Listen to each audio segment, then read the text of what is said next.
Hello everybody, my name is Jose, I am part of the Neumina team and I'm your host for today. I am here to give you the ultimate masterclass about one of the biggest minerals that our body uses in a lot of reactions that I'm pretty sure you and a lot of people around you have heard about before, that being magnesium. There is a lot of supplements out there and a lot of people are starting to wonder more and more information about what supplement to take, and I am here to give you details about it.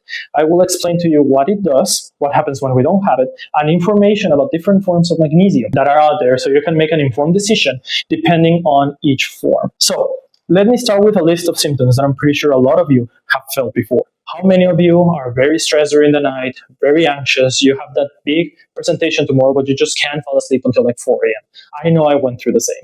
Well, if you have felt any of those symptoms, at the root of it all, it's most commonly magnesium. Let me tell you a little bit about the body. Your body is actually a well-oiled machine. It knows how to identify, solve problems, and control them immediately. The problem is that is the hidden vulnerability of our body.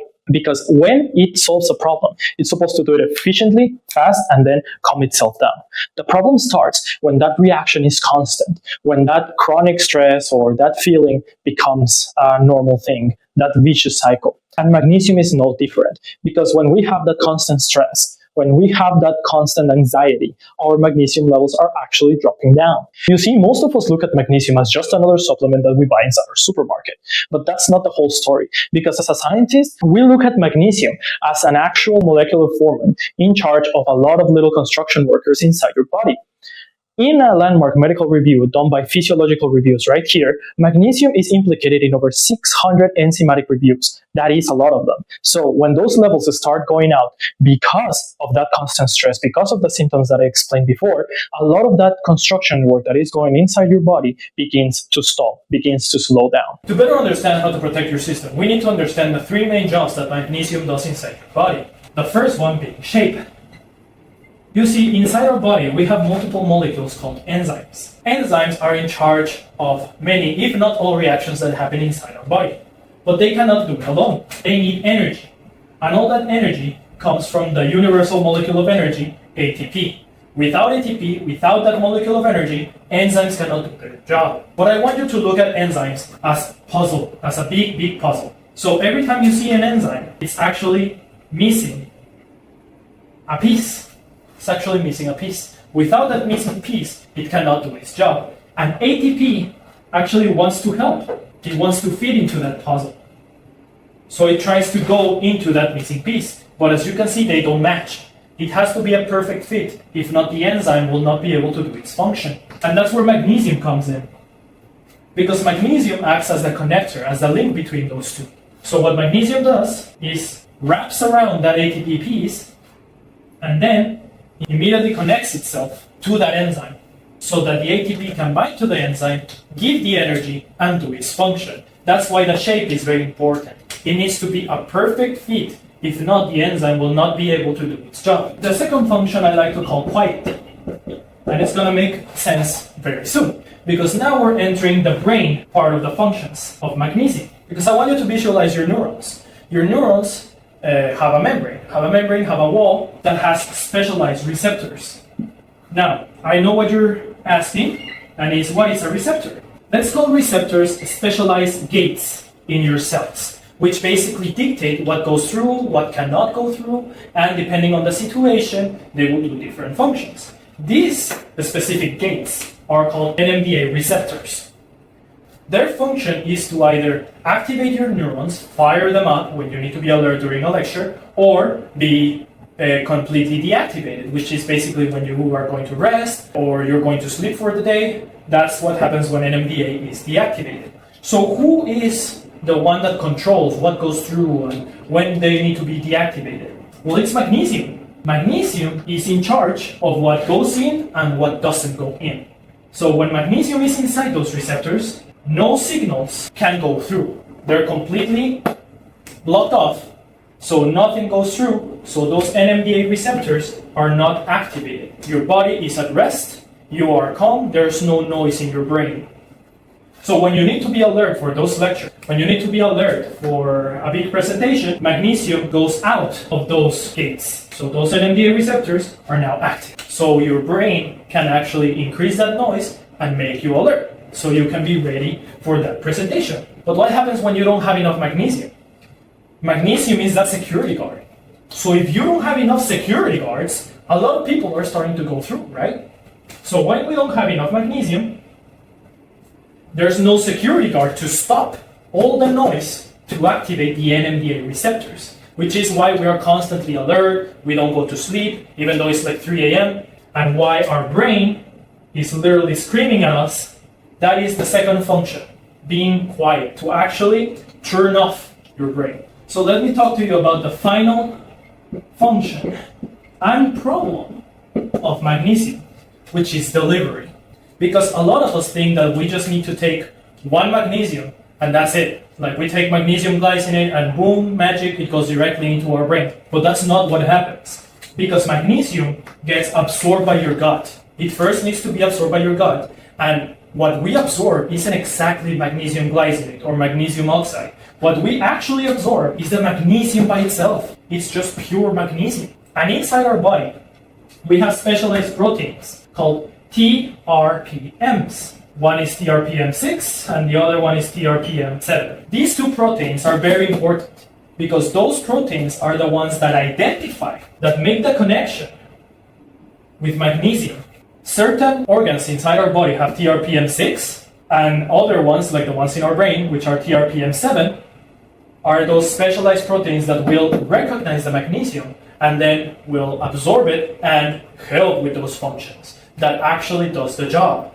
That's why a lot of people may not feel that much of a difference while taking magnesium glycinate because not enough magnesium actually reached those proteins. So this is very important to know, the delivery mechanism of magnesium inside your body. And that's why different kinds of supplementation need to be checked out before making a decision. Because if we don't have enough magnesium, it doesn't matter if we have the best possible absorption of magnesium. There needs to be enough of it so that it can actually reach those organs and for magnesium to do its job. Now, this goes hand in hand to the next topic I wanted to talk about. Because I hear you guys saying, Jose, you just mentioned that it is very difficult and we need to pay a lot of attention to the amount of magnesium by itself, only magnesium that is inside your body. Can we just check it out with a normal blood test? How can I make sure that I have enough magnesium? And that's when we enter the gray zone of magnesium and why it's so hard to identify deficiency, to identify it as a problem. Because only 1% of your total magnesium is circulating in your blood. For all your processes, for all those reactions, it is being used by that 1%. Where is the other 99%? Well, your other 99% is being reserved in other places in your body, like the muscle, the bones, other places to save that 99%, to keep it, let's do a relationship of a bank account. This 99% is your bank account, and this 1% is your card, where you do all your expenses. So every time you need to use it for those reactions, you start dropping all that magnesium that you have in your blood to do the reactions. Your body realizes that that money in your card is starting to go down. So your body identifies the problem and immediately sends more money, sends more magnesium from your bank account to your card to keep that 1% stable.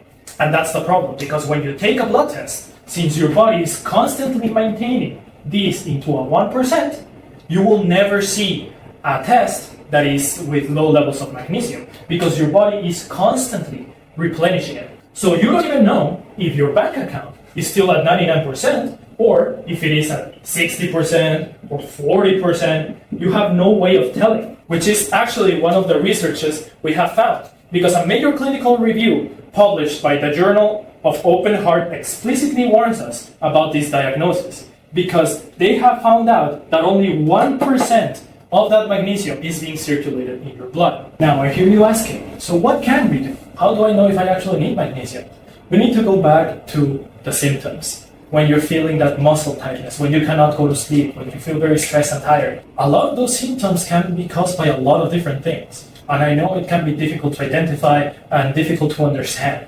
But if those are very persistent, then it is a reasonable factor to investigate, to talk with your doctor professional. Maybe in your diet you don't have enough food that has the amount of magnesium that you need to take. What do we do to know if we actually need magnesium to get rid of these kind of symptoms, if we see this persistence? Well, I have a diagram right here about the vicious cycle that is actually scientifically proven. Because of that chronic reaction our magnesium levels start dropping and dropping fast. They are being liberated by our kidneys, and then all of our reserves start being depleted constantly. Constant stress, we lose magnesium, we cannot rest, which in kind creates more stress. Do you see what I mean? This constant cycle that we cannot get out of. So this is a very good point to start talking about the forms of magnesium and which ones can actually help us break out of this vicious cycle and help us raise those levels of magnesium so we are actually in balance. So we have the magnesium we need to do our processes. So let's go through 5 of the most taught magnesiums nowadays.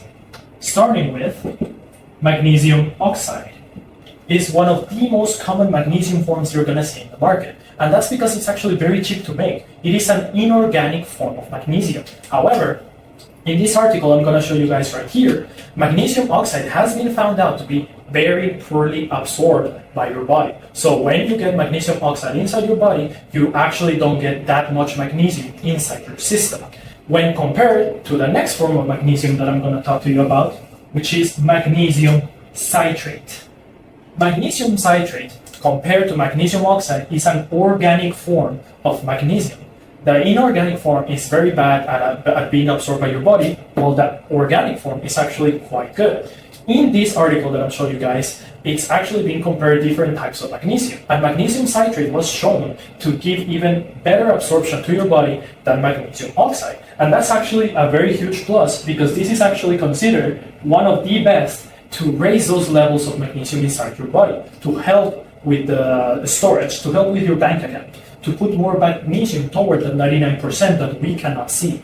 That's what magnesium citrate does. The next form I want to talk about is magnesium malate, because magnesium malate, as magnesium citrate, has a very high absorption in your body. The difference being that this magnesium is linked to a molecule, malate in this case, that is called malic acid.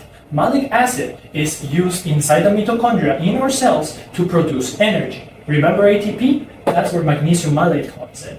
Animal studies suggest that the use of magnesium malate on them have shown increased levels of magnesium in the serum and in the muscle tissue, making this kind of magnesium a very good option for physical fatigue and for energy rebooting, and actually not be as tired as the night before. However, I do want to do a disclaimer that this information is actually quite limited. It still needs more investigation to actually validate its effects on humans. So be careful whenever you see this kind of magnesium, because it does need more investigation. The next one I want to talk about is magnesium glycinate. And it is actually quite soft on the body. It is very well absorbed. Once it hits your gut, it won't upset your stomach as much as other forms like oxide. And also, this magnesium is bound to glycinate, which is an amino acid it can actually be absorbed by the brain and do its function as it does. The one myth I want to crack with that is a lot of people associate this by the glycinate sending that magnesium into the brain, letting the magnesium do its job. But I told you about the delivery problems with the TRPM receptors. Glycinate, just as magnesium, also acts on the NMDA receptors.